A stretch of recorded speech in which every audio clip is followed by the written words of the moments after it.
The broadcast is now starting. All attendees are in listen-only mode.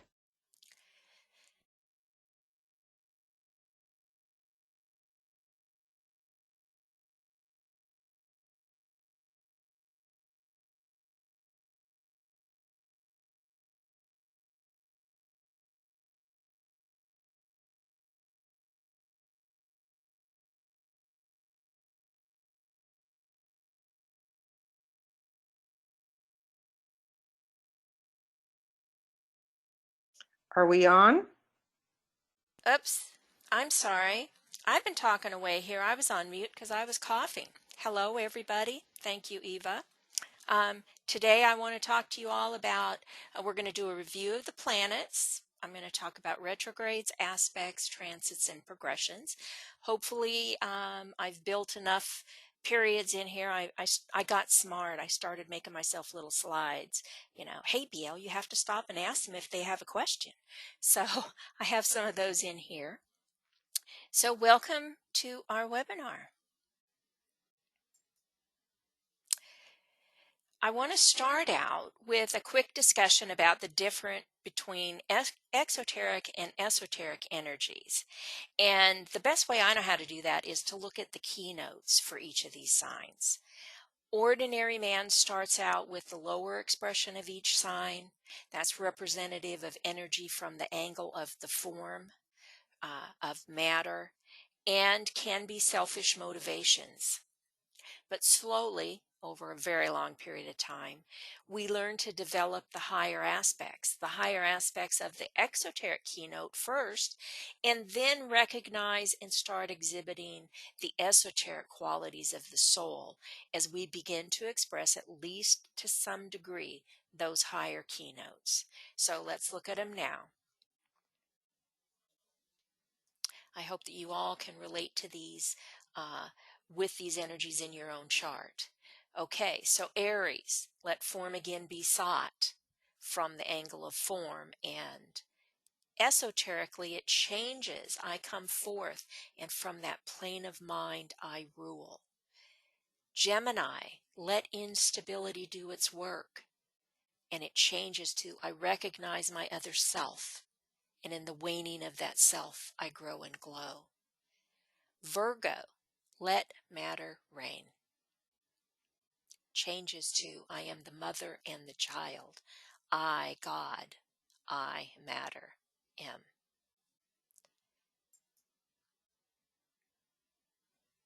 Scorpio, let Maya flourish and let deception rule. Changes to warrior I am, and from the battle I emerge triumphant. Aquarius, let desire in form be the ruler, and water of life am I poured forth, for thirsty men is the higher keynote. I didn't read them all. You guys should be familiar with them, but of course, as usual, we will give you the slides so you can go back and work with them if you haven't already done so. As I said, I want to do a review of the planets. I like to think of them as the actors in our own personal little play.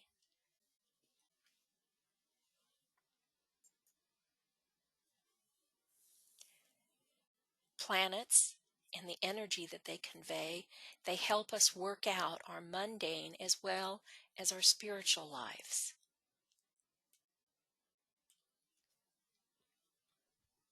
The personal planets, Mercury, communication, Venus, human relationships, and Mars, action, they help define our basic modes of operation. Some of them work together in cycles, which can be complementary or hinder each other, like Jupiter, which is expanding outward, in Saturn, the limitations in structure. Together, I like to think of them as breathing out and breathing in. They're both an important component. The three major ones within our chart we refer to as the luminaries. Of course, only the sun and the moon are actual luminaries, but the ascendant is also considered one. It defines our soul purpose. The sun, our personality expression, and the moon, our past and our path of least resistance.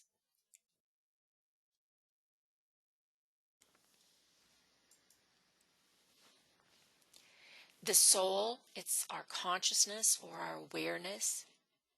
And once that consciousness is sparked, it sees, it hears, and it invites more all the time. Awareness asks for more awareness. It wants to make things simple and clear, and it brings us wisdom. The soul lives it.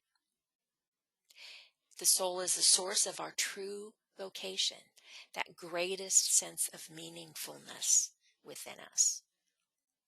It's our selflessness in altruism, our most joyous activities. It can be that sense of the sacred, our true consciousness. But that soul needs the personality in order to express itself. The ascendant is the method that the soul uses to express that purpose. This is the most important point in our chart. Its rulers rule the entire chart. So know what your ascendant rulers are. How are you able to harness the higher level of the ascendant sign? Do you have examples of how you have started to raise the lower sign key phrase to the higher key phrase? And what do you find out about yourself when you review the weaknesses, the strengths, and the traits to develop? Look at any aspects that the sign rulers make to the ascendant. The personality is that synthesis of our lower vehicles, the physical nature and our vital activity, our emotional states on our feelings, and our lower mind.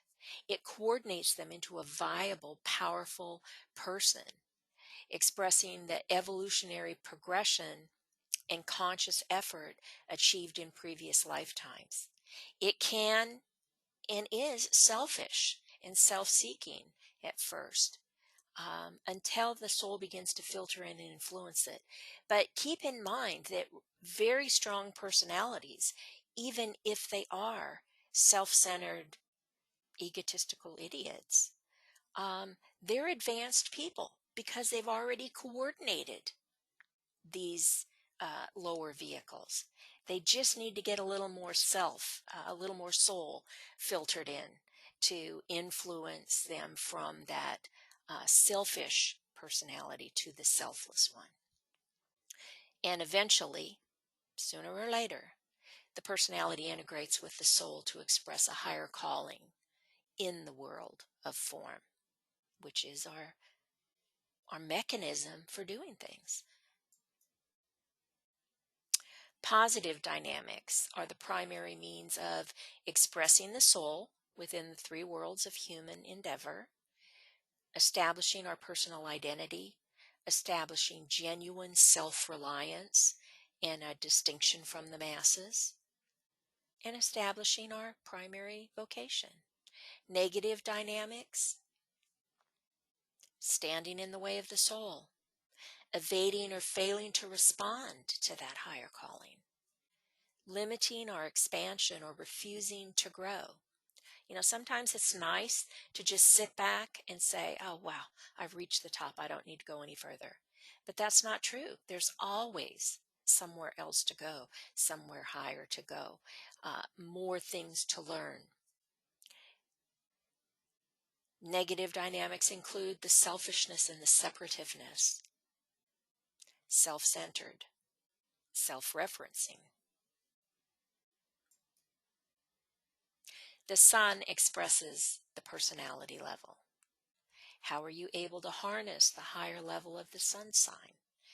Do you have examples, just like with the ascendant, where you can see that you are raising the lower sign key phrase to the higher key phrase? Think back over your life. What do you find out about yourself when you look at the weaknesses, the strengths, and the traits to develop? I love to do this because that's the way my mind thinks. I like to put it all in little tables and then look at the weaknesses and say, oh, I remember doing that, but I think I'm over it. Yeah, I've done this and this. Oh, I think I'm beyond this, this, and this. And I do the same thing with the positive traits. And then I have a place where I can start from, where I can say, these are the things I need to work on. These are the things I need to develop because they're wrong. You also want to look at the aspects the sign rulers make to the sun. Look at what the sun might be veiling. Does the sun make any aspects to the ascendant?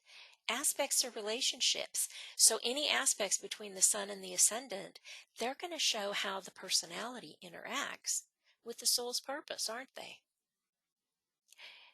Have you begun to balance the sun-earth axis? What house and sign axes do their placement in your chart tell you?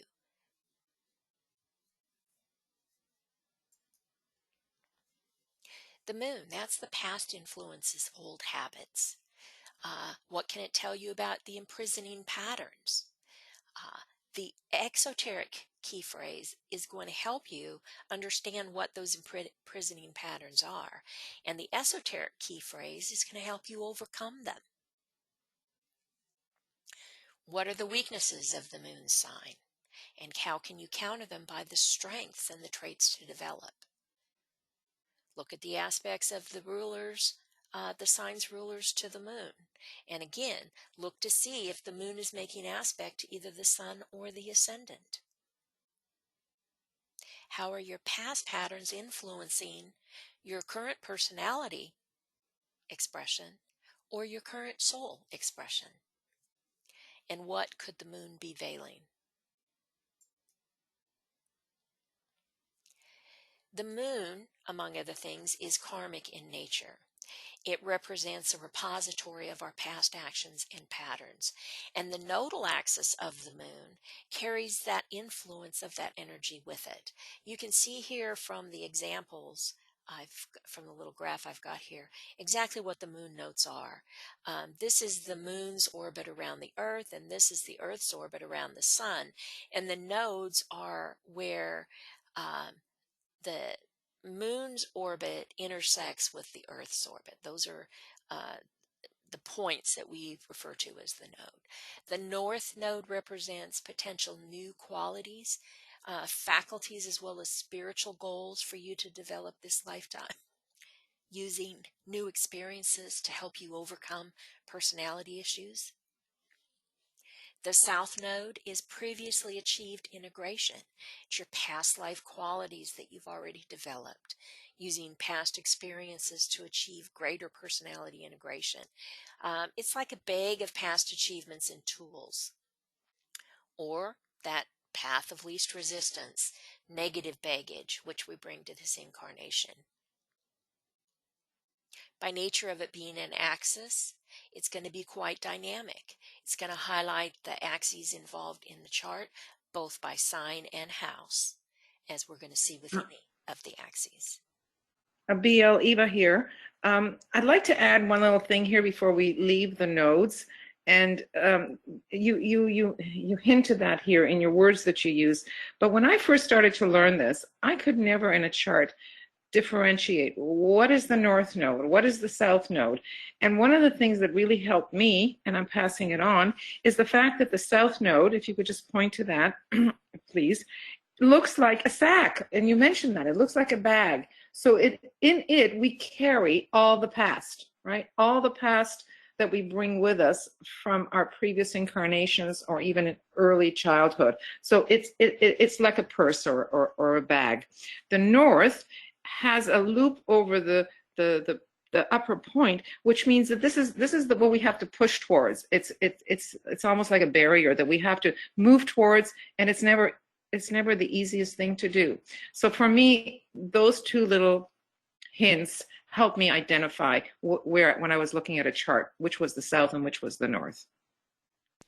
Thanks. Yeah, thank you. I'm just used to looking at them, so I know, but yeah, thanks for pointing that out. I think of them as horseshoes, but yeah, that's a good correlation of the baggage that we carry with us. So thanks, Eva.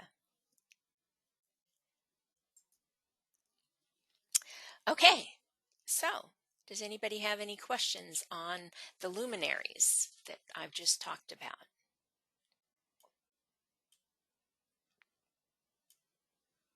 I don't see any, so I'm going to move on. Okay, I want to talk a little bit about the energy of the personal planets. Sun, its vitality, creative energy, our personality. It's a Ray 2 planet, transmits Ray 2 energies, love, wisdom, expansive inclusiveness. Vulcan is not actually felt exoterically. It's a hidden planet. Science hasn't found it yet. It destroys attachment to form and purifies the consciousness when it is felt esoterically. It's Ray 1 energy, strength, spiritual will, courage, and fearlessness. Mercury, it's our intellect, our communications, our agility. It's our concrete mind and our abstract mind.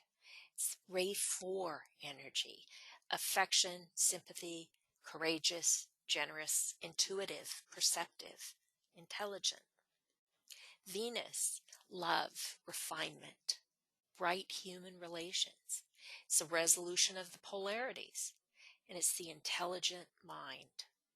Ray 5 energy is transmitted through Venus, or Venus is a Ray 5 planet. Keen intellect, common sense, independent. The Earth, it's practical, grounded energy, spiritual potential in our service to humanity. Ray 3 energy, clarity of intellect, planned activity, caution. The Moon, emotions, our comfort, our security, karmic ties to the form and to past patterns. It's Ray 4 energy, affection, sympathy, generous, intuitive. Mars, that's desire, it's anger, it's activity, it's motivation, it's reaction, relations between opposites. It's Ray 6 energy. That's compassion, inspiration, devotion, and idealism. BL, I'm asking a question. So the heading here is the personal planets. So I'm wondering if you can explain that to our audience, and if that has anything to do with either being esoteric or exoteric in nature. It doesn't have anything to do with it being esoteric in nature. It is a mundane, it's an exoteric phrase that we refer to. We refer to the inner planets, Mars and inward, as the personal planets because they primarily do affect our personality exoterically. Esoterically, of course, we have to look at whether they're sacred or not. The Sun is not, Vulcan is, Mercury is, and Venus is. The Earth is not, the Moon is not, and Mars is not.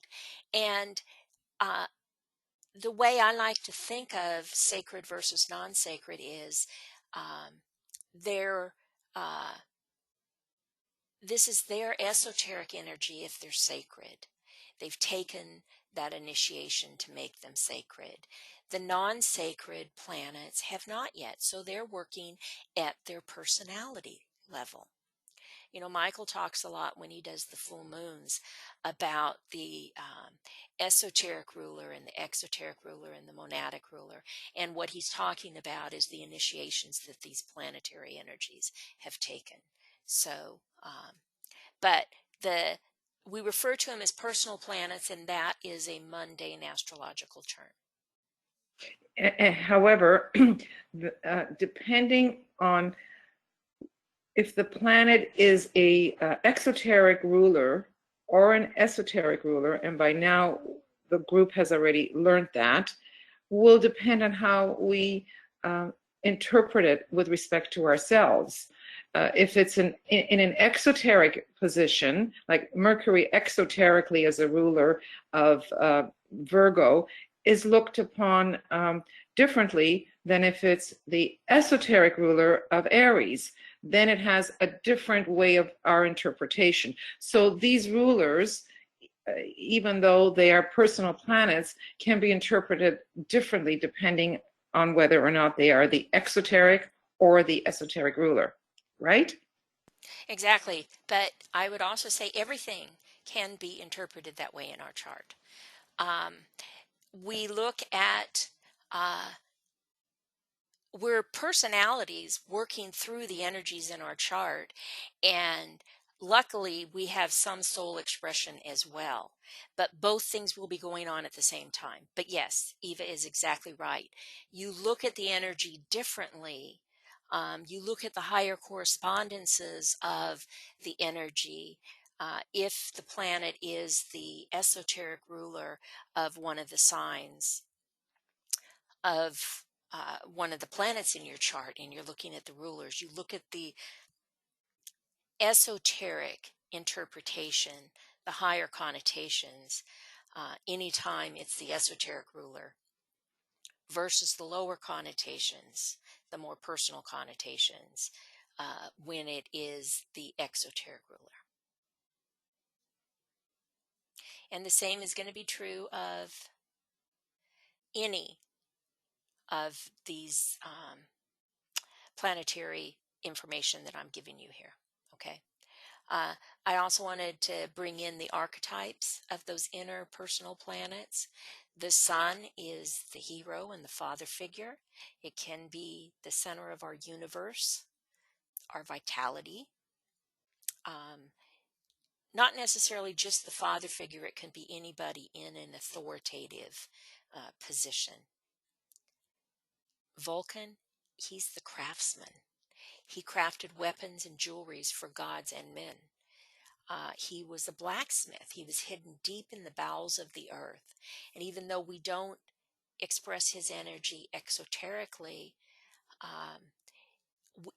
we can use Vulcan esoterically to craft the tools that we need to fight the battles that we need to get us up out of the muck and the mire of matter as we're purifying our personality and working on raising it to higher vibrations.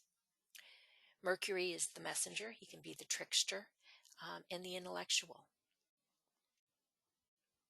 He has acute mental perception, great communication skills. And remember earlier I told you he was both the higher mind and the lower mind? You know, that's both his exoteric expression and his esoteric expression. Venus is the beauty, the archetype of the beauty, sensuality, desire, magnetism, and self-worth. Also affection, love, and relationships. Esoterically, that's what? Right human relations, isn't it? Earth, Mother Earth. That's matter personified. She's a nurturing figure. The moon is also a mother figure and a reflection. Emotional and moody, security and comfort. The moon ties us to our roots, to our family, to our home. And Mars is the warrior archetype. Impulsive, strong aggression, competitive, valor, vital energy, and courage.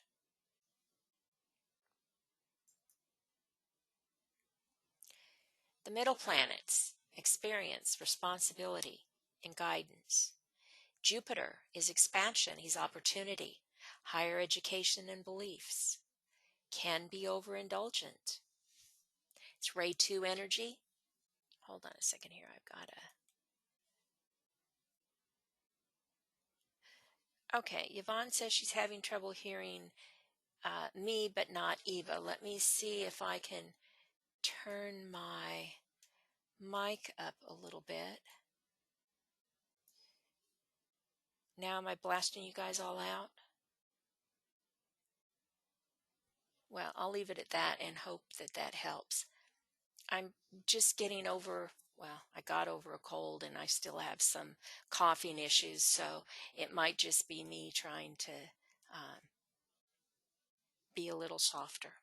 Anyway, Saturn is responsibility, authority, structure, limitation, can be too restrictive. I also like to think of Saturn as opportunity. It's ray 3 energy, it's clarity of intellect, planned activity, and caution. Chiron, teaching, mentoring, healing, bridge building. Can be a maverick or a call for needed adjustments. It's ray 2 energy.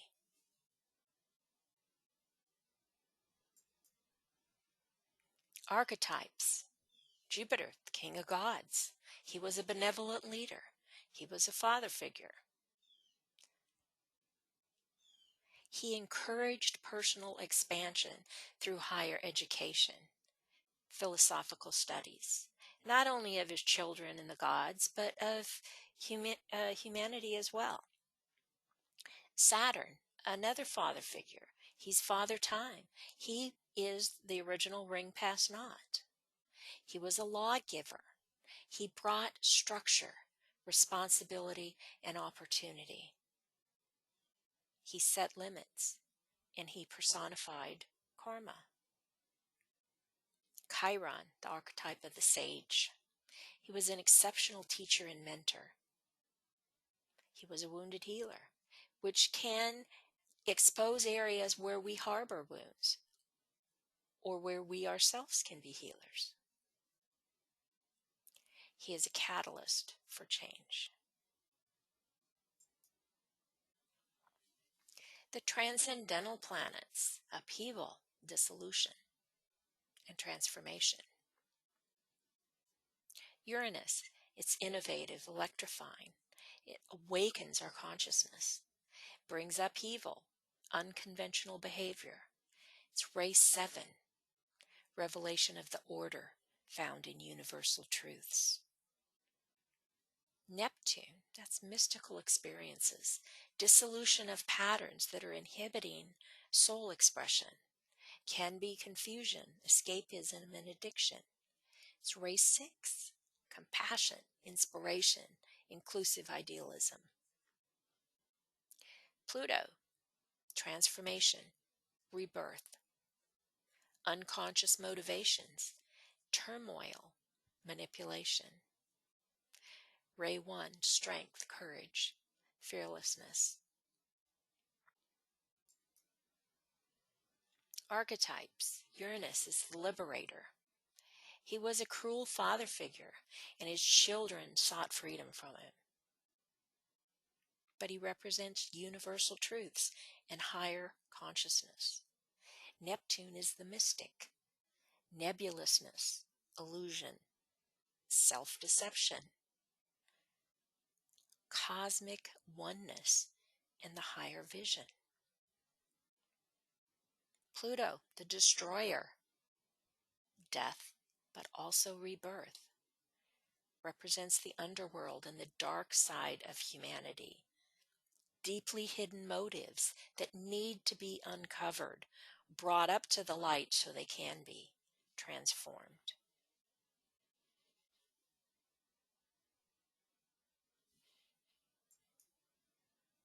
So, any comments, Eva, or anybody have any questions on these planets? As Eva pointed out, I'm really just covering the basics of these planets. Eva covered in great detail earlier, a lot of the levels from the more mundane to the higher expression of these.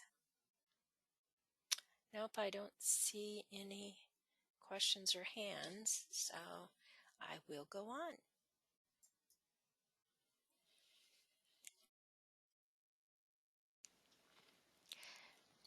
I've always considered retrograde planets to be tap dancing. I say that all the time if you've heard any of my briefings. They actually go forward a little bit, then they turn backwards for a bit, and then they go forward again for a third pass. over that same ground that they've just covered. With some planets, it seems like they are tap dancing their way across our solar system because they're retrograde so often. Recently, I heard a similar analogy that I really liked. It basically says that one of the planets is Fred Astaire, and he's this terrific dancer, and his partner is Ginger Rogers. So Fred got to dance his heart out, but Ginger was always moving backwards and in high heels too, mirroring everything he did. In other words, Fred was like a planet moving direct, and Ginger was like a planet moving retrograde.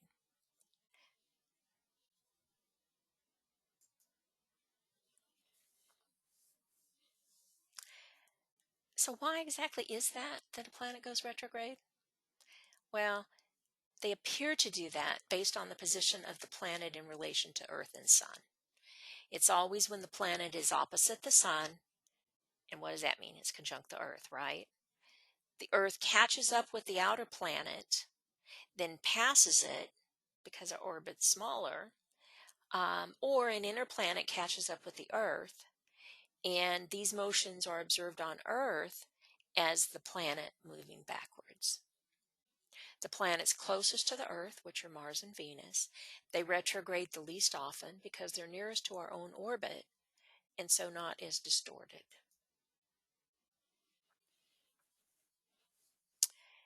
So, this is the Earth and Mars. It's always when the planet is conjunct the Earth. And from our perspective, the Sun is in the across from us. So here's the Sun, here's the Earth, here's Mars, and here we go. We move up, we catch up, and then as we move on, it looks like Mars is going retrograde.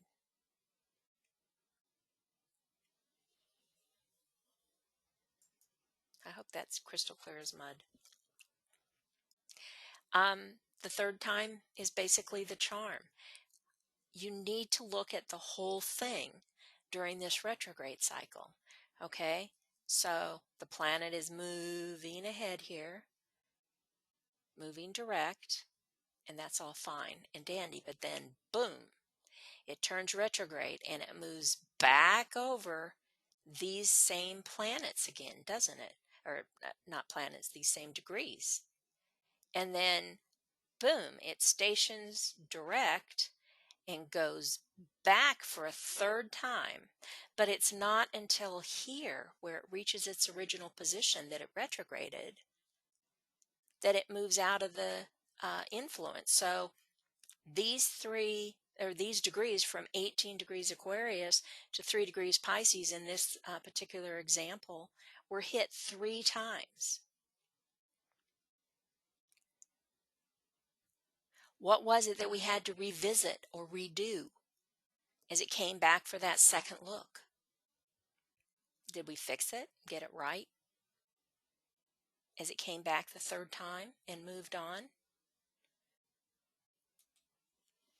Yes, Michael, go ahead. Yes, what part of the retrograde cycles is the computer software going to indicate for us? Is it going to indicate the first pass, or only the first pass and the third pass, or only the second pass going what appears to be backwards? Only the second pass in what appears to be going backwards. Occasionally, if you hit the cycle right, and depending for how long it is, you're going to see the stations. It won't have the RX there, but it'll say S or D. Okay. And that's telling you that it's stationed retrograde or stationed direct. But no, you have to be aware of these cycles, and you have to consciously say, oh, I wonder what part of that cycle was involved. And be aware and look into it. It's only going to tell you that second part where it's moving retrograde. You have to look it up in an ephemeris or system or something. Okay, thanks.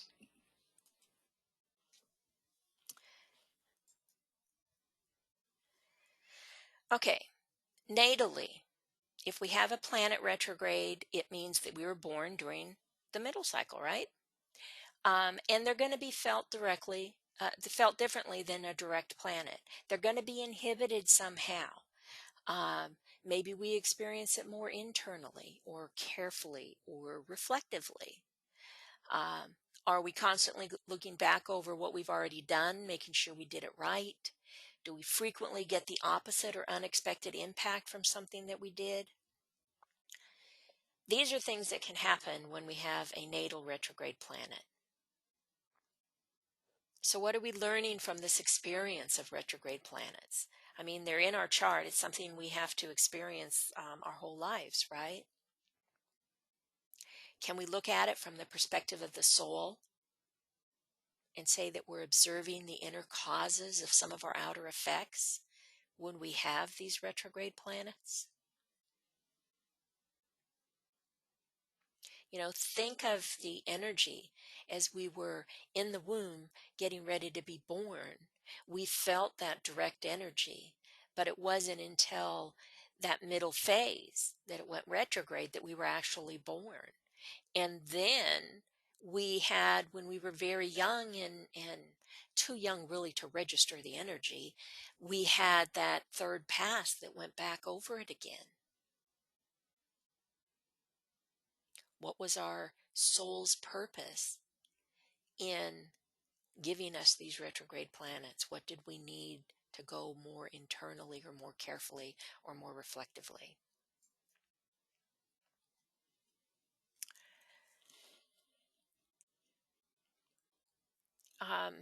That slide that I showed you was of Mercury retrogrades. That was a Mercury retrograde.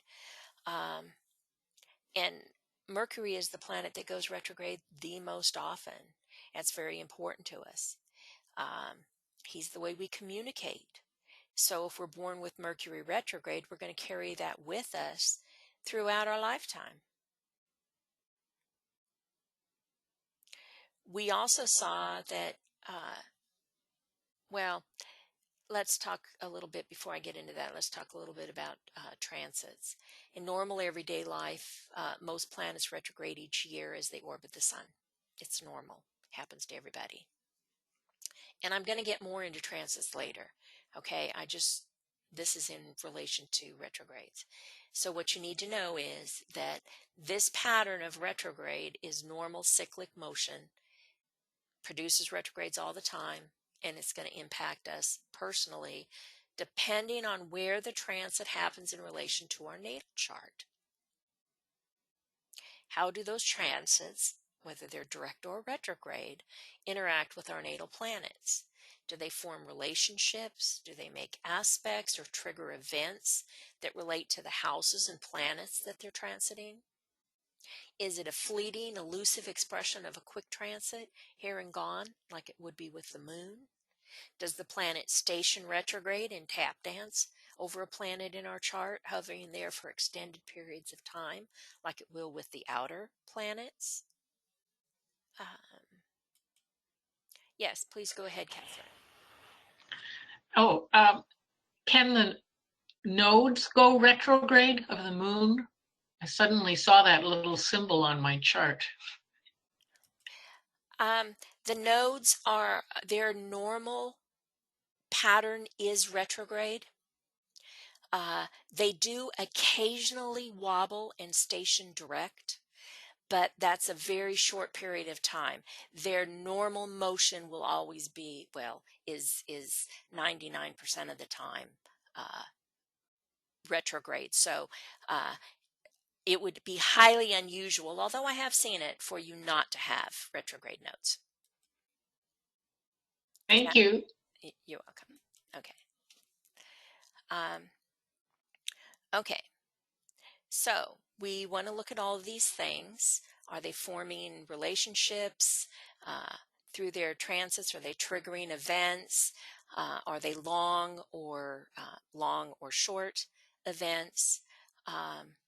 Again, the moon, it's just going to be a few hours, a day or so for the inner planets, as the sun comes through with Mercury and Venus for a day once a year.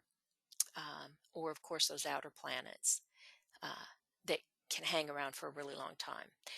The sun, the earth, and the moon, they do not retrograde. Okay, so Mercury, as I said, goes most often. And if we're born with it, we're going to carry that with us throughout our lifetime. And he's our communicator, isn't he? These transits, they actually are going to affect humanity as a whole. You know, you hear all the time, oh no, Mercury retrograde made me do it, right? Transiting Mercury retrogrades every 4 months for about 22 days each time. But that retro cycle, as we just saw, it's about 66 days long. In other words, about half of every year, Mercury-related things, which are what? Communications, ideas, thoughts, even machinery. So about half of each year, they're poised to go hooey, they're currently going hooey, or we are fixing the mistakes from when they just did. But hey, that's a normal cyclic life. It's something we all learn to live with, isn't it? Please go ahead, Walter. Oh yeah, concerning the tap dancing nature of retrograde planets and that they can visit the points 3 times when they're going retrograde and crossing it over again, it is interesting to realize that for the outermost planets like Neptune and Pluto, they can sometimes visit points 5 times, because since they're moving so slowly and are retrograde so often, they will actually, the next time they go retrograde, they can revisit a point a 4th and 5th time. Yeah. Can you imagine that? I mean, Neptune, okay, he's not so bad, but can you imagine Pluto hanging out? And those periods, they can last for 18 months. Indeed. So if you have a Pluto transiting your sun or something like that, then you're in for a ride. Yes, you are. Yes, you are. Thank you.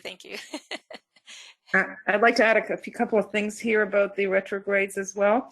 So now maybe you're going to cover this, BL, and if you are, just stop me. For those people that Mercury is one of those ruling planets that affects any of the 3 luminaries, it's a special thing to keep in mind, because Mercury goes into retrogrades so frequently throughout the year, it will definitely impact those people who are normally affected by Mercury as a ruling or planet. So that's one thing to keep in mind.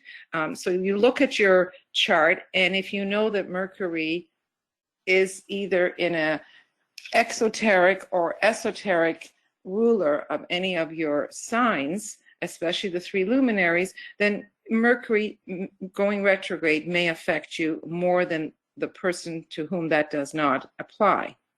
That was one thing. The other thing is, when you have something retrograde in your natal chart as Mercury, then when it goes retrograde as it transits, it actually becomes direct for the person who has it retrograde in their chart.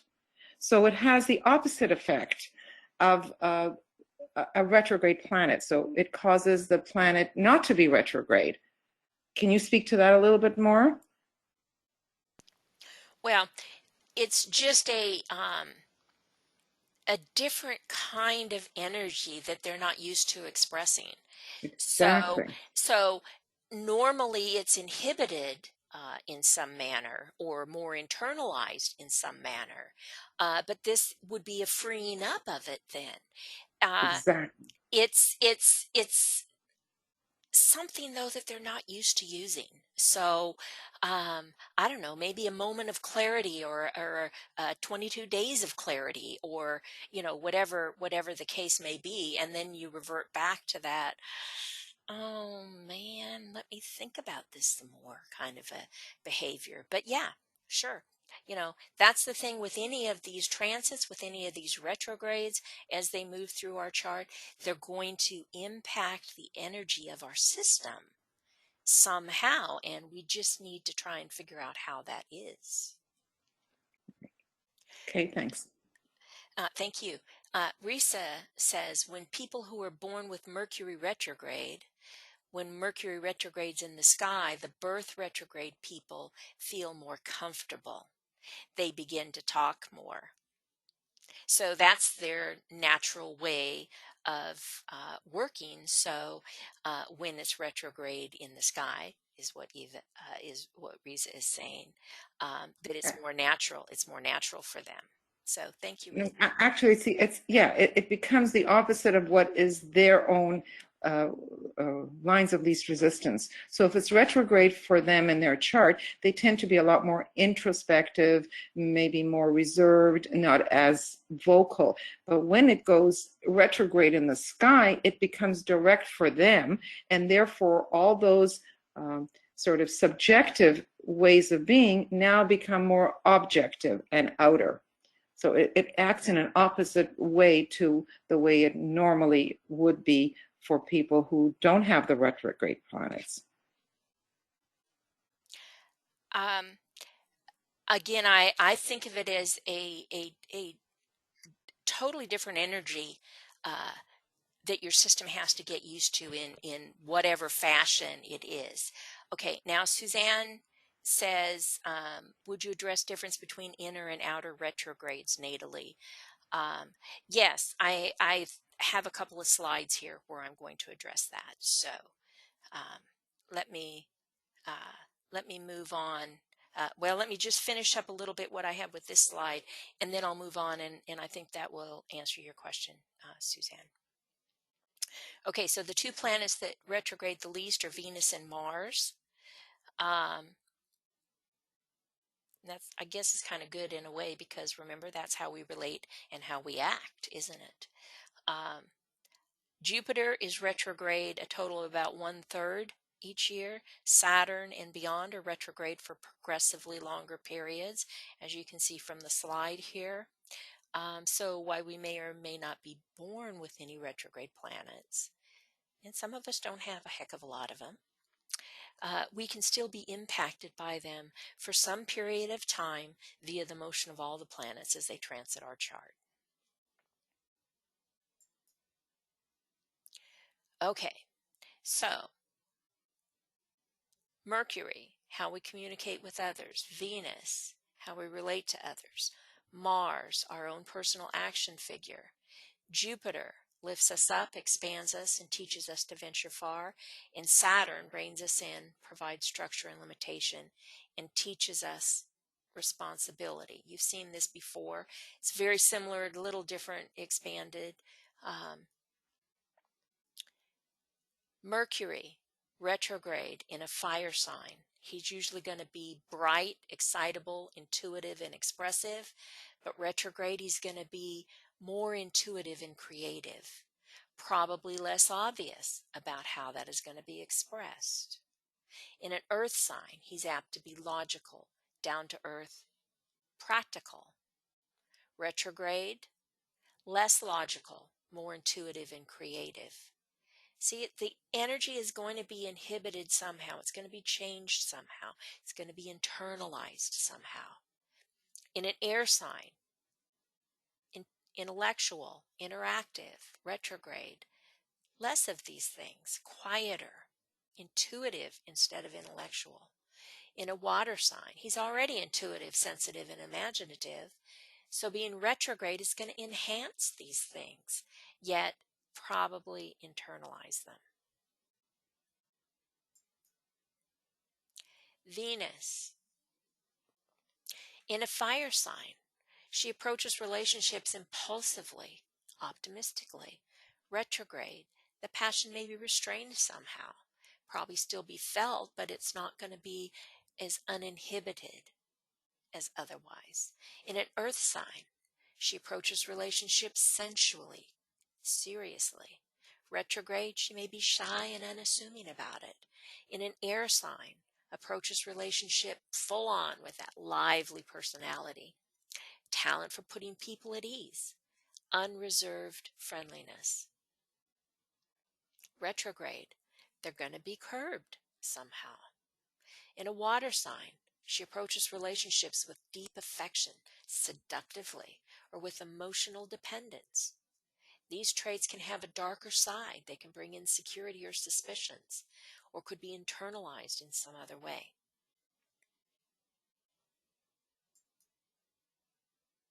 Mars in a fire sign. He's going to react impulsively, enthusiastically, and energetically. Retrograde is going to curb that enthusiasm some, tame the impulsiveness. In an earth sign, he's going to react sensually, ambitiously. Retrograde is going to be inhibited somehow. Air sign, he's going to react curiously, sociably. Retrograde could obstruct his ability to adequately express that curiosity, or to behave socially, or to press forward with his inventiveness. In a water sign, could react hypersensitively, jealously, or compassionately.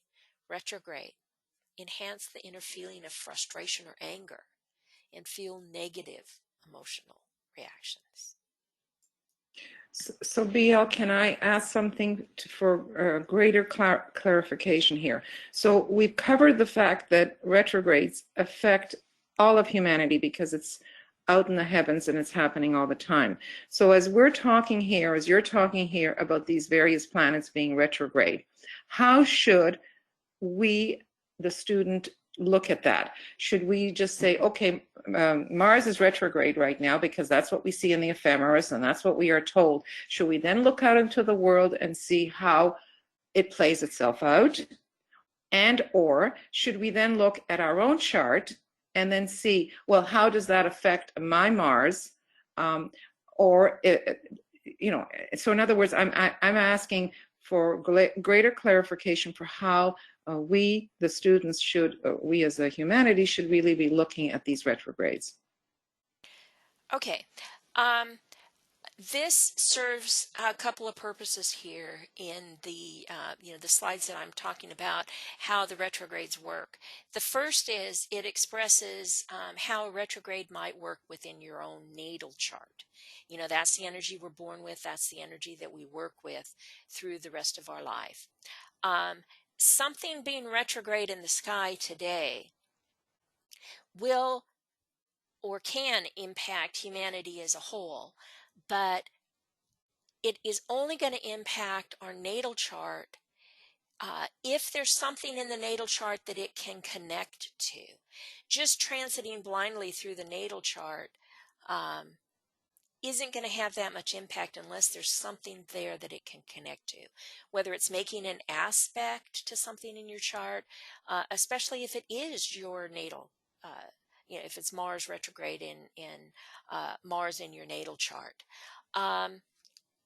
It can be, opposite something. It can be square something. It can be trine something, but it needs to have some form of expression. And that means it has to connect somehow to something in your chart. I mean, you can say Mercury is retrograde through my third house right now, and so my communications are really going to be messed up. Well, that could be true too, but you want a little more direct interaction than that. Okay, good. Thank you. Okay. I'm not going to go through all of these, but you get the idea. Jupiter has his expression in the fire, earth, air, and water signs, and it's going to be inhibited in some fashion if he's retrograde in your natal chart. Or if he's hitting something in your natal chart as he's transiting something in your natal chart. Sometimes in the case of Jupiter being inhibited, that can be a good thing. Otherwise, he tends to overdo. Saturn, authority, structure, and limits. In a fire sign, he brings opportunity and structure through determination, creative discipline, orthodox religion. Retrograde is going to tighten that structure. In an air sign, he brings opportunity and structure through intellectual discipline and deliberation. Stubbornness, retrograde. It's going to be less disciplined, less deliberate, less stubborn.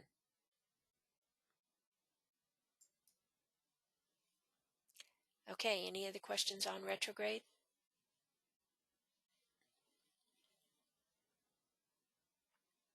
Okay. So now we're going to talk a little bit about aspects, which are simply relationships between planets. They're geometrical formations in astrology.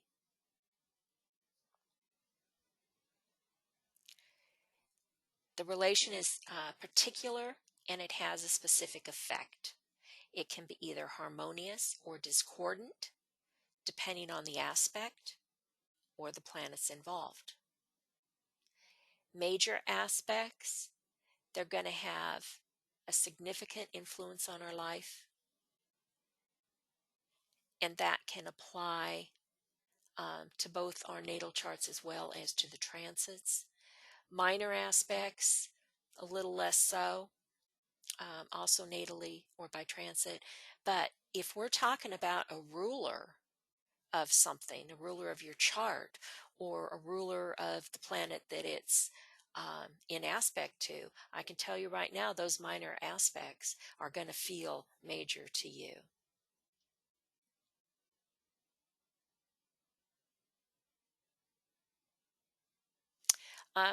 Brisa commented that Jupiter and Saturn retrograding in our natal charts, we cannot follow the direction or structures of our society in the same way as expected. Yes, thank you very much. Something is going to be different than usual. And that's a good way of putting it for Jupiter and Saturn. Thank you, Risa. Okay, what am I talking about when I talk about these aspects and these relationships? Well, a conjunction, it's a united concentration of energy. It means the planets are clustered there together, usually, but not always. They're going to be in the same sign and house, usually. Semi-sextile. That's a friendly aspect. It means they're 30 degrees apart, so they're one sign apart. They really have nothing in common, but they're neighborly anyway. Sextile, that's an opportunity. It's complementary energy. They're 60 degrees apart, which means they're two signs apart. They're compatible elements. The square, this one is tension. It's a challenge. It's disharmony. It means they're 90 degrees apart. They're both part of the same cross. Trine, that's an easy flow or a harmony. It's an innate ability. It's 120 degrees apart. It means both planets have the same element. 2 fire signs, 2 air signs, something like that. The inconjunct, or it's also called a quincunx, it means an adjustment or a compromise needs to be made. The signs, the planets are 150 degrees apart, which means they're 5 signs apart. They have absolutely nothing in common. They have no affinity until it's forged through the awareness of the relationship and that attitude adjustment that needs to be made. The opposition, that brings the opposite into awareness. They're 180 degrees apart. They're on the same cross. They're on the same axis. The contrast can actually feel like a tug of war until the person can learn to balance the axis. And that's part of the work that we're supposed to be doing.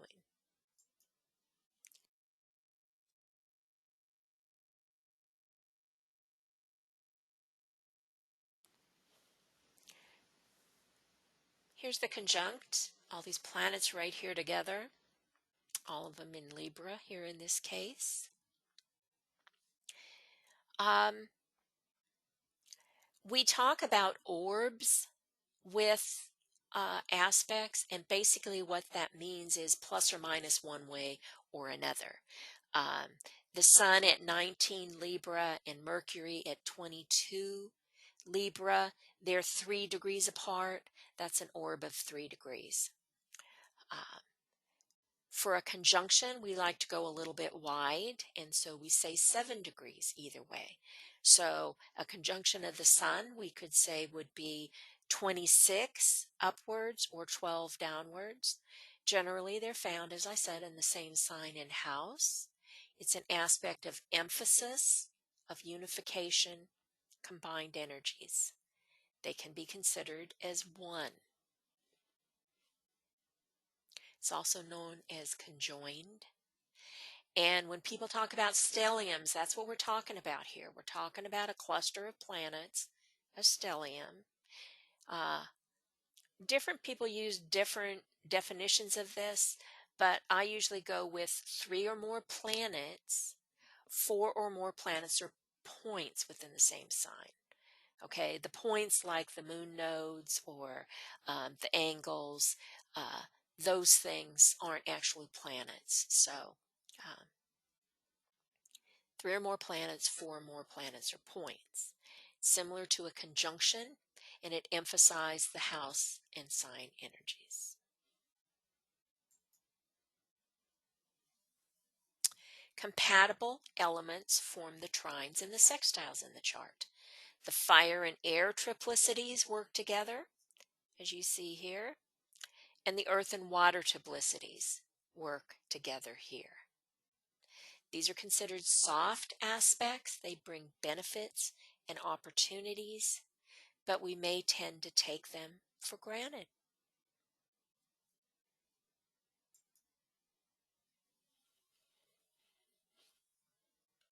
Sextile. One thing I wanted to point out. I know that when I first started to learn all about these aspects, I always thought a trine had to have 3 points. But we consider a trine even when 2 points or 2 planets form that that relationship between each other, which we call a trine. You don't have to have the third. Okay, yeah, I haven't done the trine yet, but yeah, you're right. You don't have to have the third. We talk about a grand trine where all 3 of them are there, but the aspect is just the trine between the 2 points. Go ahead, Michael. Okay, stellium, you talked about 3 or more planets, 4 or more planets or points in the same sign. Does that hold true if they might be in the same house as well? Yes, you can have a stellium in a house, but not necessarily in the same sign. So yes, Okay. yes. Yeah, I just wanted to make sure of that. Thank you. Okay. All right, so here's a sextile, and this is what Eva was talking about here. It's not a trine, but it's a sextile. There are 6 of them. If you've got one in all the signs to make the 6 of them in the 360 degrees. But this is what it actually looks like. You see that little asterisk kind of a thing right here. This is what it looks like in your chart. Okay, they're 2 signs apart, and we use a 5-degree orb, plus or minus, from that true aspect. They're either going to be masculine or feminine. Masculine are the fire and air, or the feminine, such as the earth and water. It offers ease and attraction between the planets because they're in compatible signs. Mars at 1 degrees Virgo, sextile Venus at 3 degrees Scorpio. That would be a sextile.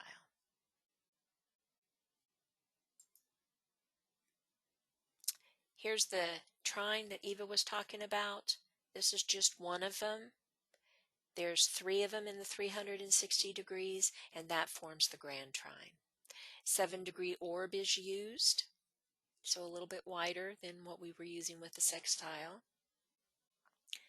They share the same element. It lacks friction, and it's an easy flow of harmony. Can be too easy. You can become complacent with them. It can be considered a line of least resistance. The tendency is not to use these qualities to their fullest, unless you have some other interacting qualities that make you dig deep and bring these out, like the swift kicks in the behind that we get with some of the squares. This relationship is one of natural ability, and it can be expressed with ease. Example here of Sun at 18 Sag, Mars at 17 Aries.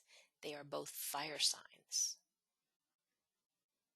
and they create a grand trine if you've got one in each of the three signs.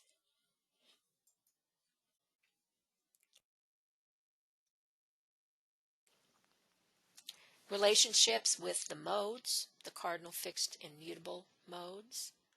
They form the hard aspects, the squares, the oppositions, that challenge us all to work hard, to push ourselves so that we expand and grow in our daily life, as well as our spiritual life. As I said, these are the swift kicks in the behind that make us use those innate abilities that we have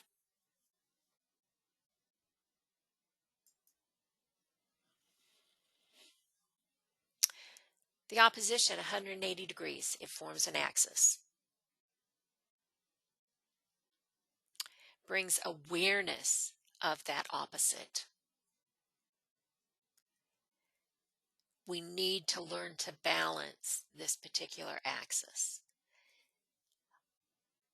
At first, they can seem like a tug of war or a teeter-totter, but we need to learn to balance it. It is the same axis. They have a shared purpose. Okay, here's the square. Looks like this in a chart. It's 90 degrees, and there's 4 of them in the 360 degrees. It's a cross using the 2 axes, or a grand square. Grand cross or grand square, it's referred to as both. These are the challenges, and they create stress.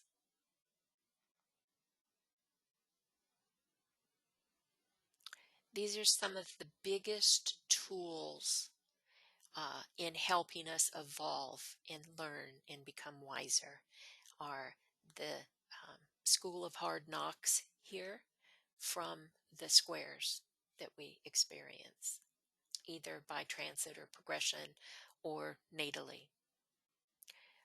An example of this is the moon at 29 Pisces squaring Saturn at 28 Gemini. They are both on the mutable cross, and it's a grand cross if you have one in each of the 4 signs.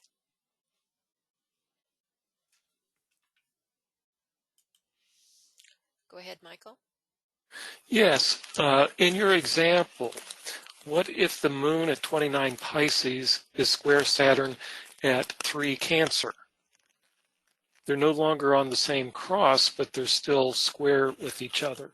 Exactly. They are square, forming that 90-degree plus or minus aspect that is going to be challenging and is going to create stress. But one of them is out of sign. And so it's even going to be more stressful because they don't even have that shared mode that they can work with. So you have to look at other things that are involved. And yeah, it's not like it makes it more challenging. It makes it more challenging. You have to work through this dissimilar energy with, in other words, you've got 2 strikes against you already, because you've got the one strike that it's a disharmonious aspect, and then the other strike that they're not in the same sign. So it's going to make you work even harder to resolve that challenge or that stress. Okay, great. Thank you.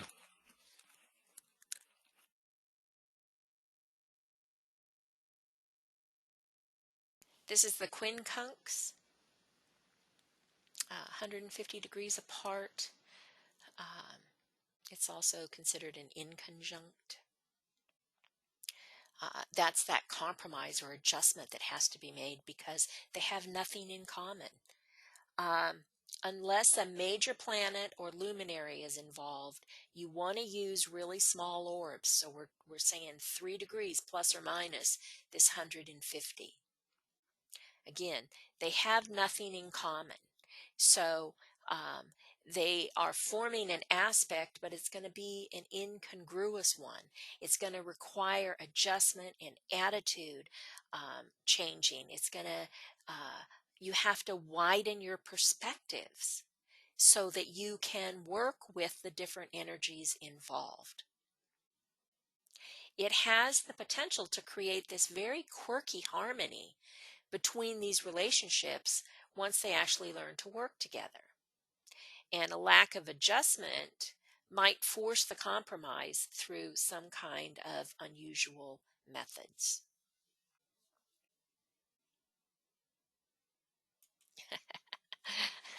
Suzanne put a comment here that is very true.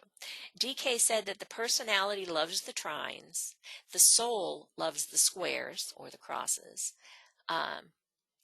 She says a hard one to agree with at times. Yes, that's true. But the soul does, in fact, like these hard aspects because that sets us up to learn. I like to think of the symbol for oppositions as looking like a pair of spectacles ready to perch on our nose for awareness and clear vision. Oh, thank you for that. That is really a good way to look at that. Those spectacles there, we need that clear vision. Thank you. Go ahead, Michael. Oh, I didn't put my hand down. Oh, was that it? I'm sorry. Okay. All right. So anyway, the inconjunct, it's something that we're going to have to really work hard at. And this is very similar to what Michael was just talking about, where we actually have an aspect, whether it's, I mean, it happens with all of these aspects, where they're in the later degrees and it can be out of sign. And that's kind of like the energy here is there is a method to the madness of these aspects, and that method is the signs that work together and that don't work together in them. So anyway, an example. And for this particular symbol, the quincunx or the inconjunct, I look at the symbol as a picnic table. And when you think about a picnic table way out in the park, and if everybody that's out there brings all their stuff and puts it on the table, there's total disharmony. You know, none of the foods necessarily go with one another. There's been no planning. So adjustments need to be made and compromises have to be made as to what is going to be served and what is not. So for me, this is the picnic table. Thanks for that. Yeah, I always consider it the picnic table. And the semi-sextile is the upside down picnic table. It's the same thing. It's just upside down. Remember that?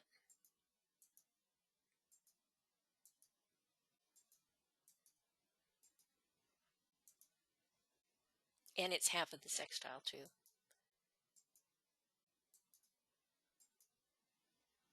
Oops. Where'd it go? Oh, well, I guess because it's not a major one, I don't have it here. Okay, anyway, what does all of this mean to you? Well, let's put it all together by looking at the configurations. See what I've got here? I've got a grand cross and a grand trine. And what do? They connect together at this one point, don't they? That's what I mean when I say putting it all together. We look at the planets individually, but we also want to look at what else they're doing. How do they fit in configurations? Are they friendly? Are they adversarial? What signs and houses are involved? How might we be expressing that energy? Are we working at the higher or lower expressions? We can see how both work together, can't we? I like to think of planets as a child in this big extended family. Yes, they are that unique person. They are the child of those parents, but they're also an important part of this larger family. And what the heck happened here? The family dynamics will always influence the whole, won't it? You have any of those weird relatives who impact the whole family? That's what I'm talking about. So we explore the relationships, these aspects between these planets. We look at the planets themselves. Are they compatible with the other planet? Are the aspects friendly or aggravating in nature? And then how do they interact as a whole? So here's that Grand Cross I've mentioned a couple of times. It's formed when you've got two axes and they're all square each other. And exoterically, it can bring conflicting energies to awareness through the oppositions, then motivating action through the stress of the squares to resolve the issues presented by the planets, the signs, and the houses involved. So there's a lot of moving parts here, just in this one configuration. Exoterically, the goal is to learn to balance both of these axes and find a way to the center hub of the cross, right here, wielding all four energies in synergy with the soul controlling that hub. Then the person no longer regards the energies as opposites or squares, but as an integrated activity of the combined energies and mode of this particular activity, whether it be the cardinal, the fixed, or the mutable signs. That's what the squares bring us, is that opportunity to learn to balance these axes and to work from that hub. Now, here we go with the T-square, which basically just means you've got 3 of the 4 points necessary for that Grand Cross. It indicates the missing leg needs some kind of attention, like a wobbly table that the leg is hooey on. Instead of continuously having all 4 points represented and being able to work with the whole cross at all times, the T-square is going to be there in fits and starts. What I mean by that is those 3 points are going to learn to work together as best as they can natally until a transiting planet comes across that area of the missing point and he's going to activate that whole Grand Cross. Because the person isn't normally used to the impact of the full cross, it can prove to be challenging at that weak point until you can truly use the synergy of that integrated cross. And what do we see with transits? The moon transits the entire chart every month. The sun and the inner planets transit one sign a month, the whole chart once a year. Mars is in a sign about 2 months, comes around about every 2 years. Jupiter is in a sign about a year and comes around about every 12 years. The outer planets take longer to transit. Because of the retrogrades, that transit may be within orb for longer periods of time, or hang out for a year or 18 months, but be in and out of orb during that extended transit. So Saturn transits can be felt off and on for about 9 months. Chiron, 9 months to a year. Uranus, about a year. Neptune, 15 to 18 months. And Pluto, 1 to 2 years. This is going to account for slight variations in time periods when different individuals experience different transits. I mean, our chart is unique to us, and then everybody has these planets transiting at various times. but it depends on where they impact our chart, doesn't it?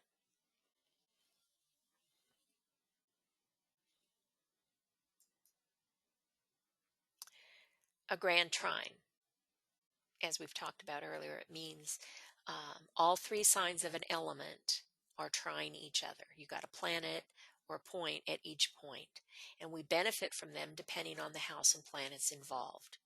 These planets were normally going to work well together. Extraordinary compatibility because they share an element.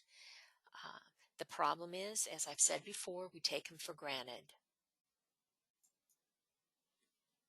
So, any other questions on aspects before I move on?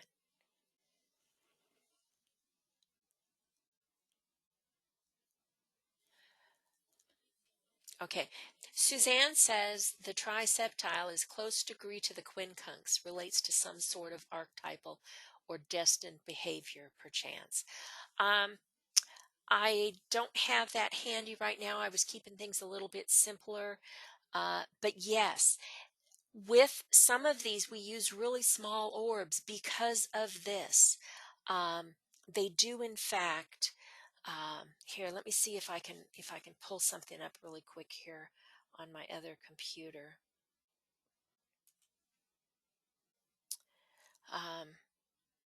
At the biquintile also, the inconjunct is 150 and the biquintile is 144. So you have to be very careful when you're looking at the orbs of that. Well, it's going to take me too long to go look for it and find it, but basically, yes, there's other kinds of things that we have to look at, and so you keep very tight orbs. The septile is 70 degrees. Is it? I'd have to look it up. It isn't one of the more normal ones, but like I told you, it's not one of the major ones, but some of those minor ones can really bite you in the behind. 72. Oh, you're talking quintile. 72 is a quintile. Yeah, and so the biquintile is 144. Okay. Yeah, yeah. The quintile is I like to think of it as a talent or a spiritual ability, and any of the derivatives of that 72 can bring that to it. And there's 5 of them in a chart. So if you have something at all 5 points with the quintiles, then what you basically have is a 5-pointed star in your chart. And the nature of the quintiles is it's a good one. Yeah, a surprise happens with the quintile. They make a 5-pointed star. Yes, exactly, like Venus does. Exactly. So thank you, Risa. Yes.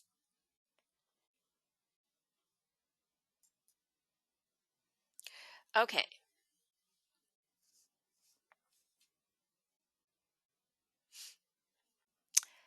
I've been talking a lot about transits, and finally, yay, we're here.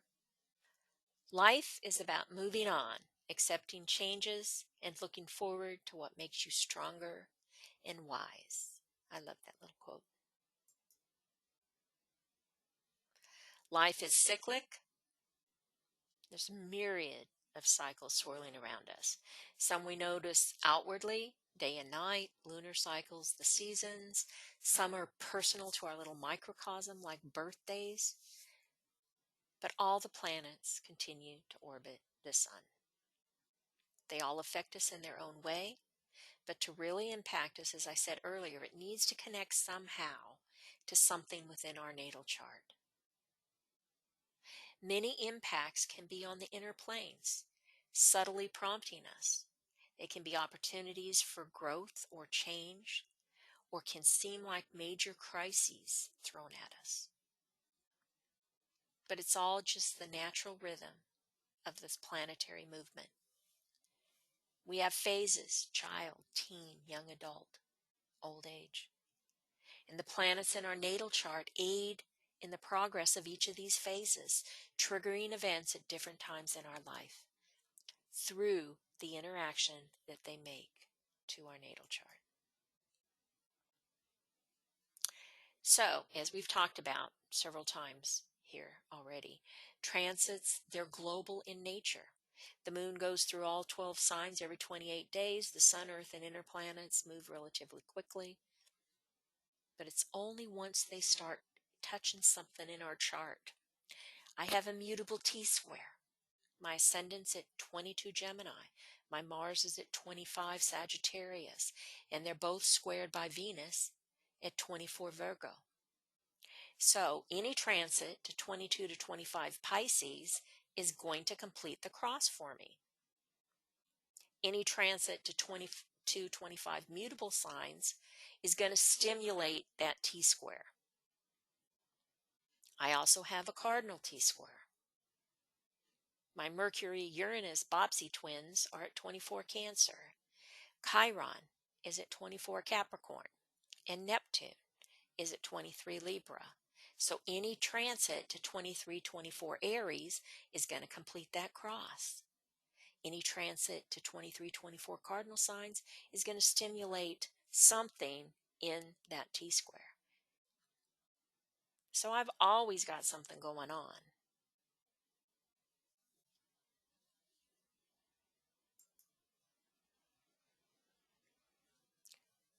Some of the outer planets have relatively normal orbits. We can predict when those transits are going to happen. Saturn's a 29-year orbit, give or take. So there's going to be milestones about every 7 years. Uranus, an 84-year orbit, milestones about 21, 42, 63. Neptune, 164, give or take. Milestones about 42 and 84. Notice what happens here? A milestone 42, a milestone 42, a milestone 42. These guys gang up. Others have highly elliptical orbits, so their phases are going to differ widely depending on when we were born.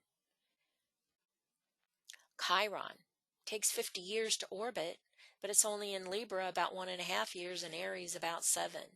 Pluto, 248-year orbit. It's in Taurus about 31 years, Scorpio only 12.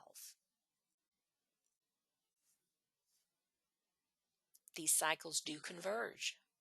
21, 42, 63, 84. Or they set up in rapid succession, like dominoes or a series of 1-2 punches. So by observing their placement in our natal chart, the patterns then begin to emerge for us. They're going to be similar for everyone. These are normal cycles, but the signs and houses are going to be unique to each one of us and to our own personal inner and outer growth.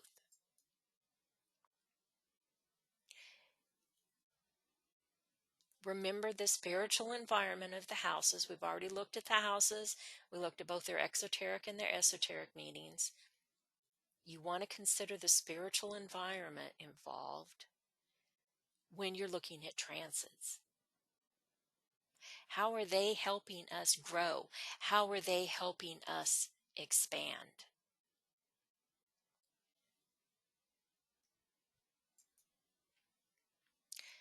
Transits to our angles, that's a whole nother ball game.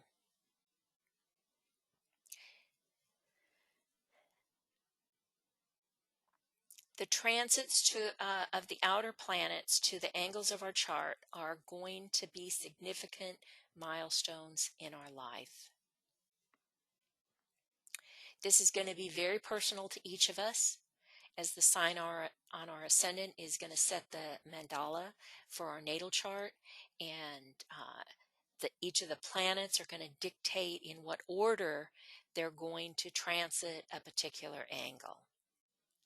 Jupiter expands through higher education, through travel, through spiritual study, and he's going to expand the sense of our soul purpose, our understanding of our past heritage, the relationships between our pole servers or between personality and soul, and our sense of spiritual responsibility and ashramic goals as he hits these angles.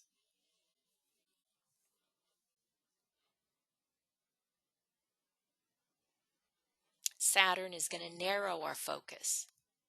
He looks at ordered structure and he clarifies things for us as he hits these angles and does these things. Chiron, through meaningful lessons, is going to adjust them for us. Uranus electrifies and rejuvenates them for us. Neptune blurs the lines, dissolves inhibiting patterns, and refocuses our attention on them. And Pluto is going to dig deep to root out hidden motives and transform these areas of our life. Is this going to be easy for us? Oh, heck no. Our greatest lessons are never easy.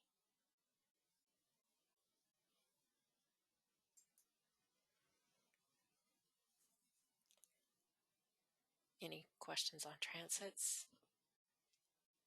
I'm sorry if I'm getting low again. I'm fighting off coughs here. Okay, I don't see any. So, progressions, yay! You all know what those are, right?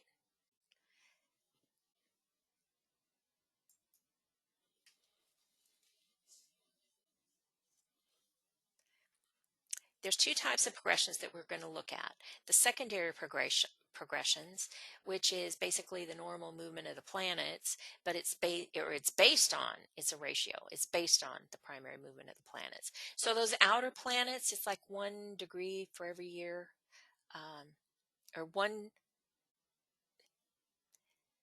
it's a ratio based on 1 degree per year, but it's based on how quickly or slowly those planets move. In other words, the outer planets, they progress much slower than the inner planets would. And if you look at progressions in your chart, you're going to see that those outer planets have hardly moved at all. So we also use the solar arc directed, which basically moves every planet at the same that the sun would move. So that's 1 degree for every year of life. So at age 30, all the planets have moved 1 sign ahead.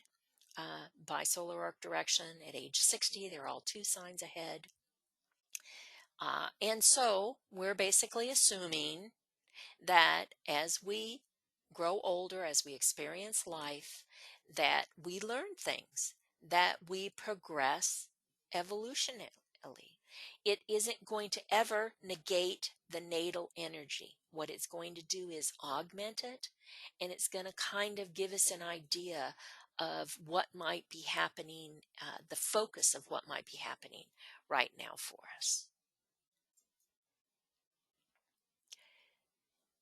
Basically, we're a living, evolving entity.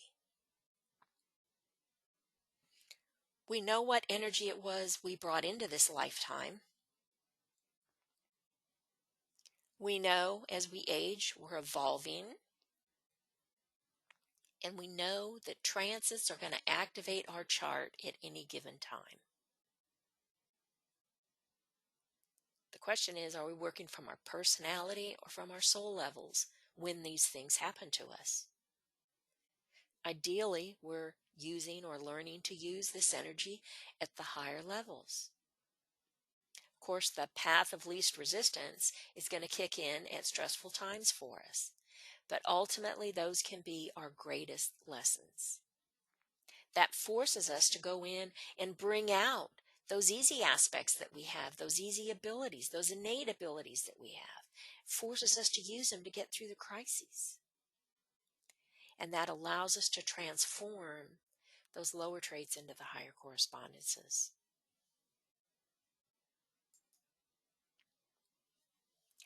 Okay. I'm going to look. Can we use an example just to help everybody along? Just in terms of progressions, many times when I read charts for people, I help them try to understand how whatever degree of the sun sign that you are born in, let's say it's halfway through the 30 degrees, because there's 30 degrees in every sign. So if you are born at 15 degrees of a sign, so for the next 15 years of your life, you would really get to know that particular energy. Let's say for me it's Libra. Let's say I was born at 15 degrees of Libra. So for the next 15 years, I get to know that energy quite well. After the 15 years, that sun then progresses to the next sign. The next sign then after Libra would be, for those that don't know, it's Scorpio. So then for the next 30 years, I would take on some of the coloring, some of the qualities, characteristics of Scorpio. But I never let go of the Libran quality, because that's my sun sign. So the two then become merging together. So I add more qualities of the Scorpio to my already existing Libra. So that would take in 45 years. So if I'm older than 45 years, the next progression of the sun would be the next sign. So after Scorpio is Sagittarius. So then I start to take on the Sagittarian energy. And remember, Sagittarius has with it fire, whereas Scorpio was not fire, Libra was not fire. So you take on the element, you take on the characteristics. So we keep building and building into ourselves more qualities, more characteristics, more energy. It's an always growing a growing cycle. And that's why they say as you get older, based on your experiences, you're supposed to be wiser. It's because you can't help but take on some of the energies that you're forced into based on progressions. So that's the example I just wanted to show. Thank you. And I would also say not only are you moving into those new signs, but you're also moving into different houses. So again, that brings more experience, more subtleness to your natal planet through the energy of the new house as well as the new sign, like Eva was describing there. Yeah, perfect.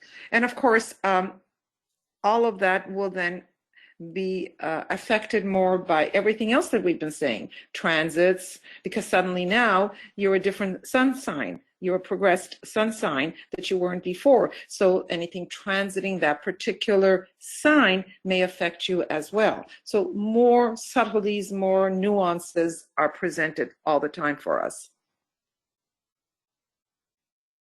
Okay, thanks. And we're going to look at these, we're going to look in bi-wheels first. We're going to look at the natal chart versus the secondary progressions, then another bi-wheel of the natal chart versus the solar arc directed, and then we're going to look at all of it together. We're going to look at a quad wheel. So what we have right here is the natal chart is here in the middle. And what I've put here are her natal configurations, okay? So there is a cardinal T-square between the part of fortune Earth and Mercury Sun, both of them squared Saturn. The missing point is over here, about 20 to 26 degrees Capricorn, in right there at the cusp of her 8th house is where that is, okay? And then natally, she has a grand water trine with the ascendant in the node, the midheaven, and, well, this is, thank you, Michael. This is a grand water trine with an air sign because it is technically within orb in her natal chart to complete the grand trine, but it is out of sign. Mercury is at 26 degrees Libra, okay?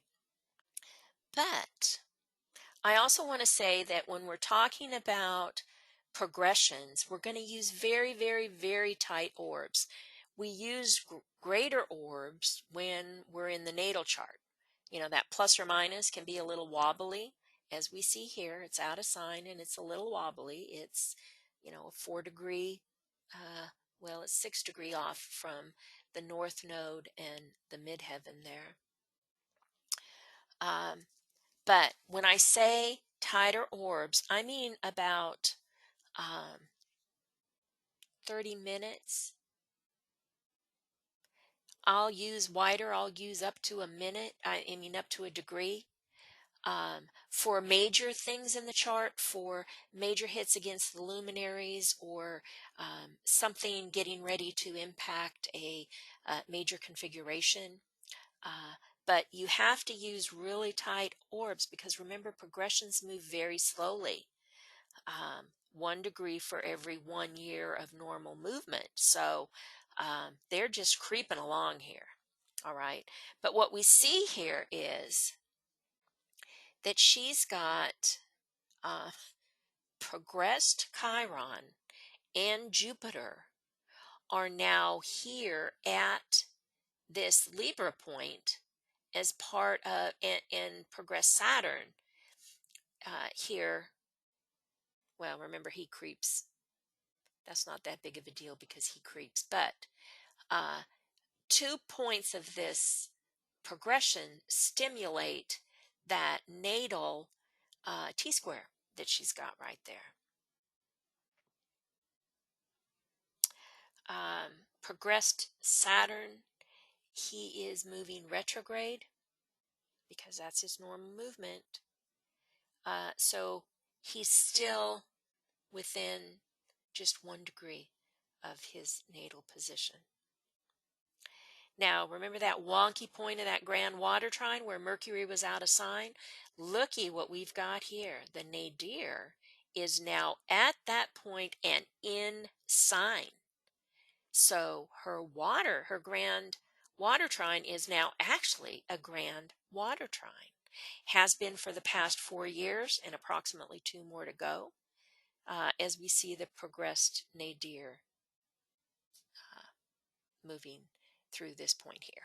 Okay, so that's a little bit about secondary progressions and how they work in our chart. See how I've done that? I've taken these and bumped them up against things in her natal chart. Here's the solar arc directed.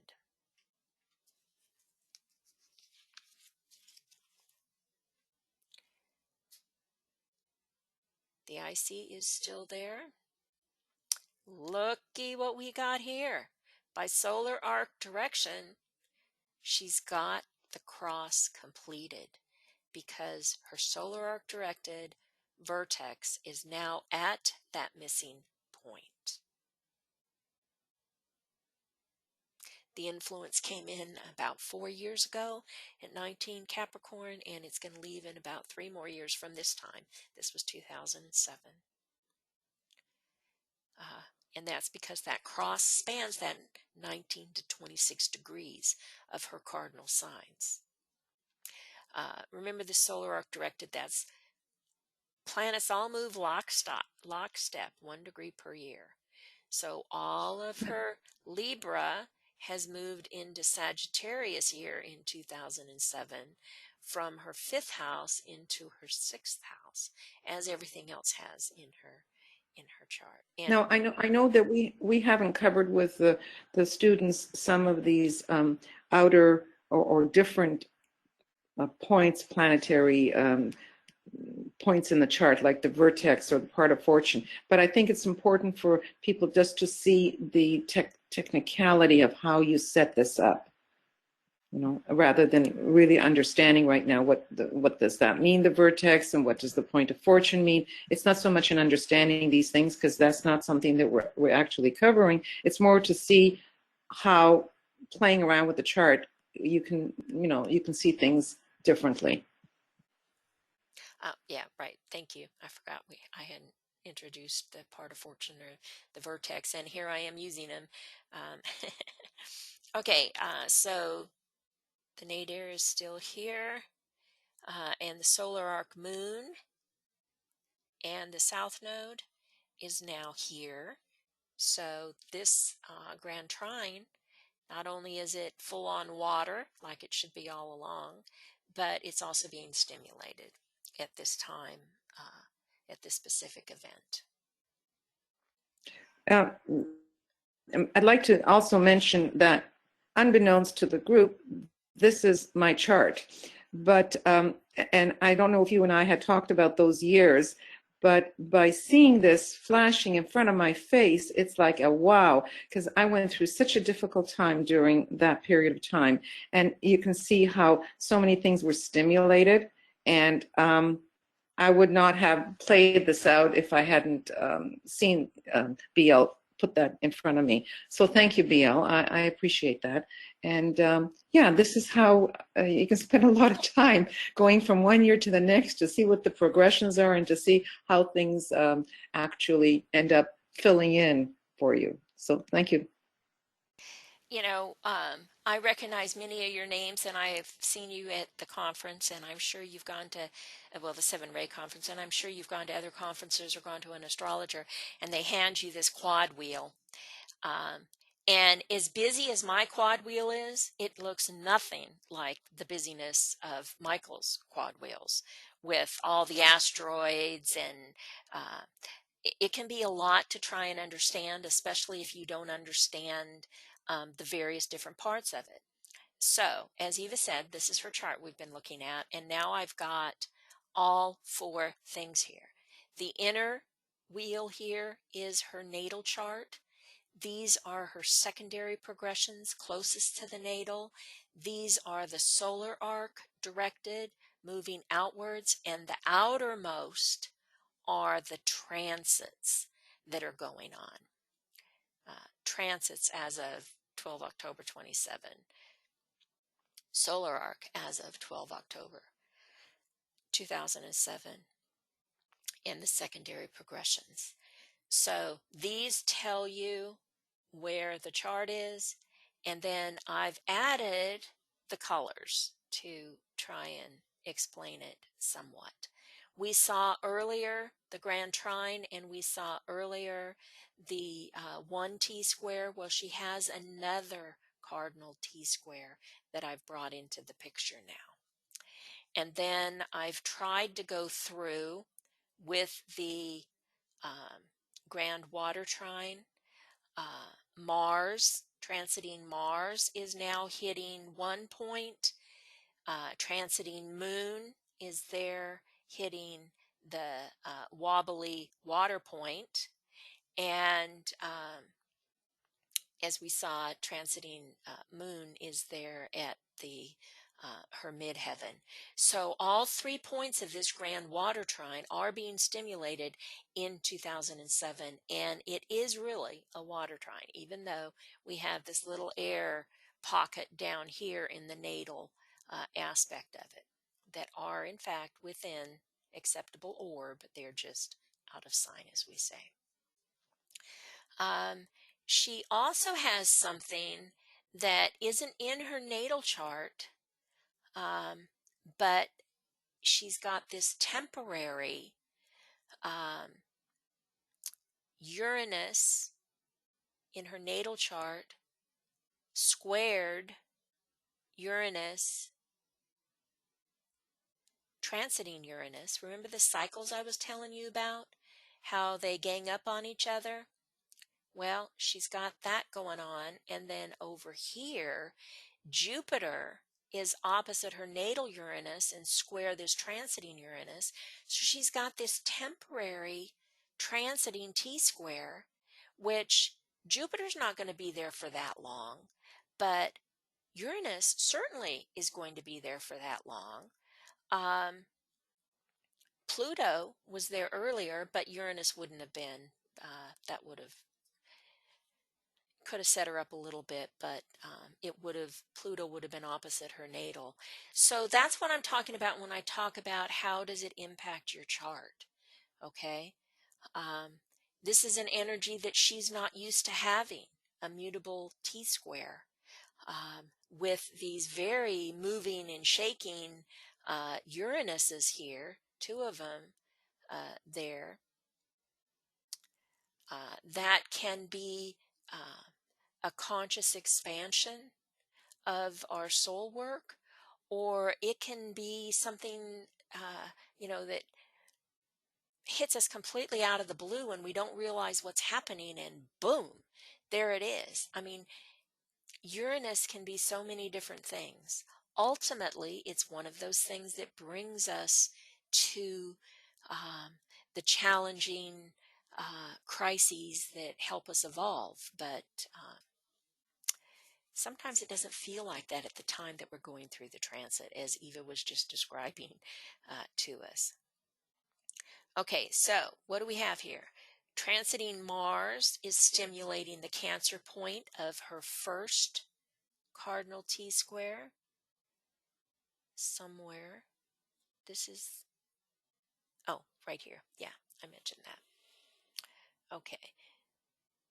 Solar arc vertex is completing the second cross at that missing Capricorn point.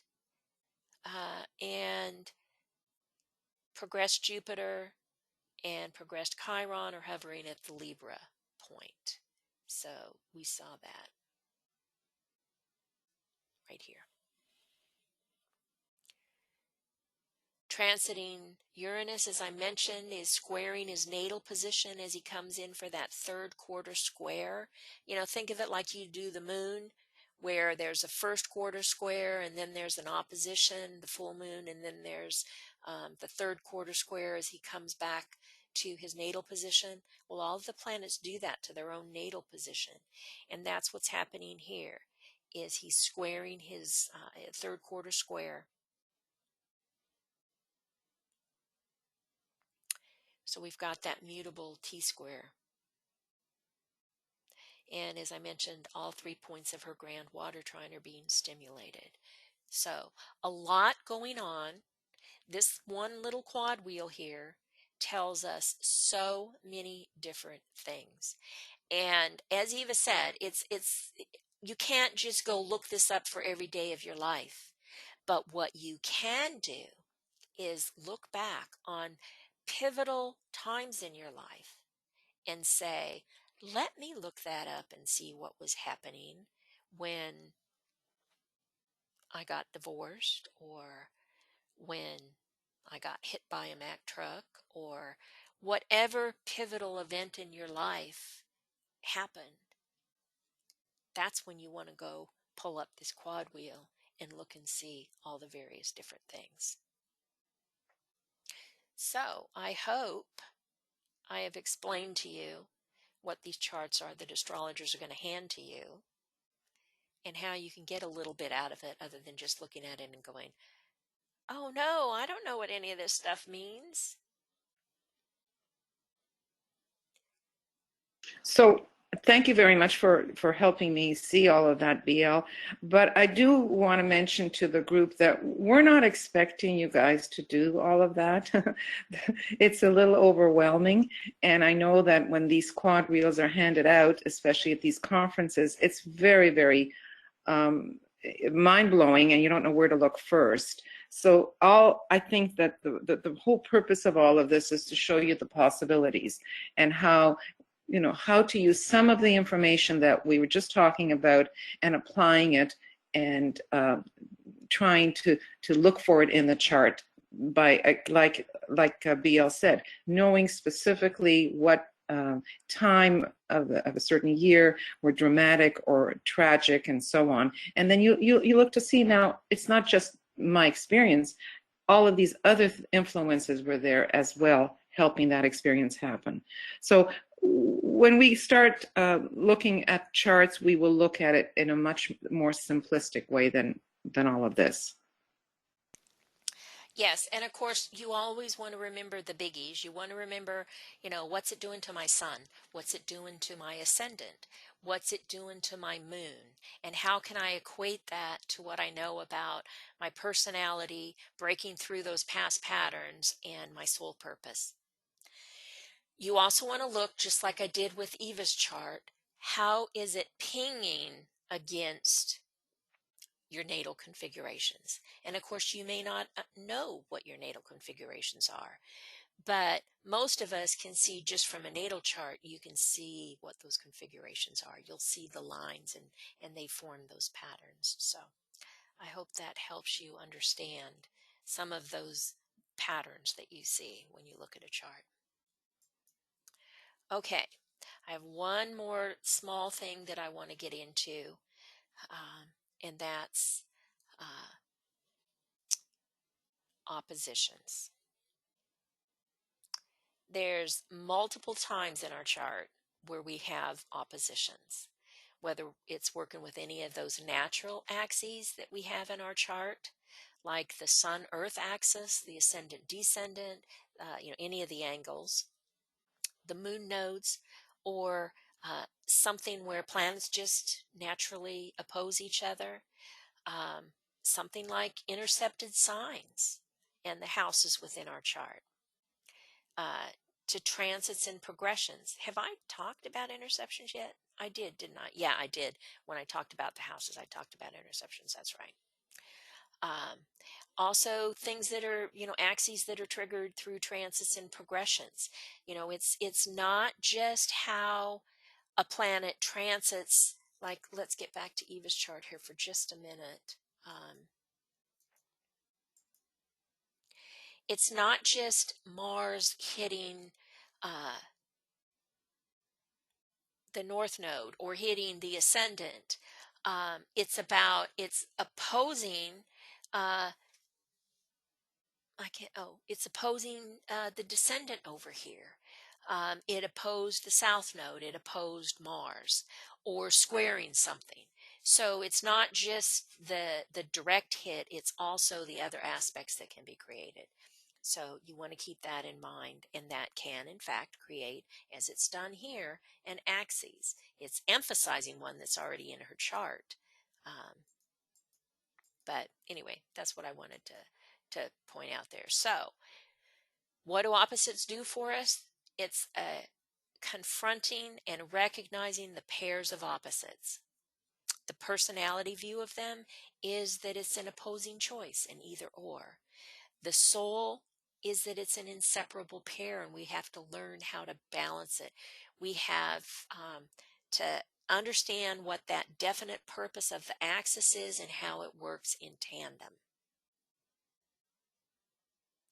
We begin the work of balancing them where we're working from neither one of the extremes until we can find that happy medium between the two. So here's just a little quick down dirty on the sign axes, Aries and Libra, aggression versus harmony, self versus society.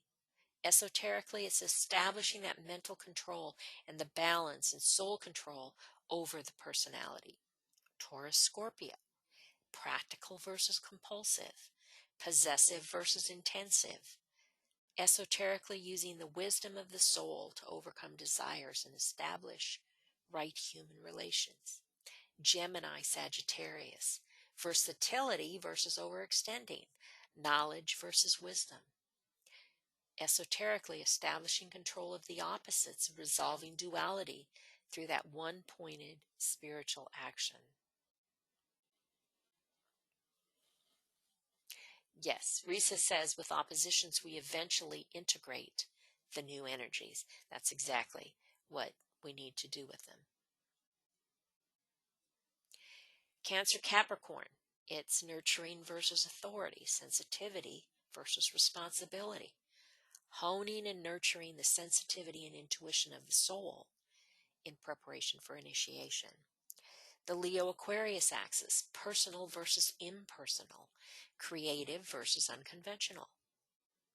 Esoterically, self-mastery leading to group awareness and selfless world service. Virgo, Pisces, analytical versus idealistic, discriminating versus fanatical, nurturing that child within the heart and bringing it into conscious manifestation.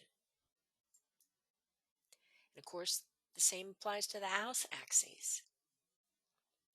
The 1st and 7th, the balance between the self and the significant other, or transforming your relationships between your personality and soul. 2nd and 8th, learning to enjoy the world of the senses without being consumed by it. Using higher spiritual values directed by that illumined soul to transmute the lower desires of the personality. 3rd and 9th, keeping curiosity about life alive while having clear priorities about what's most important to learn, accessing and using the ageless wisdom via the higher mind. The 4th and 10th, making room for both a home and a career, using your sacred foundations to build on spiritual responsibilities and goals for this life. The 5th and 11th, balancing the human need for friendship and affiliation with the need for self-development and creativity, and using the soul's creative expression to perform service to humanity. And the 6th and 12th, bringing your dreams to earth to make the world a better place, transmuting fears and sorrows and dispelling illusion by providing selfless service to humanity.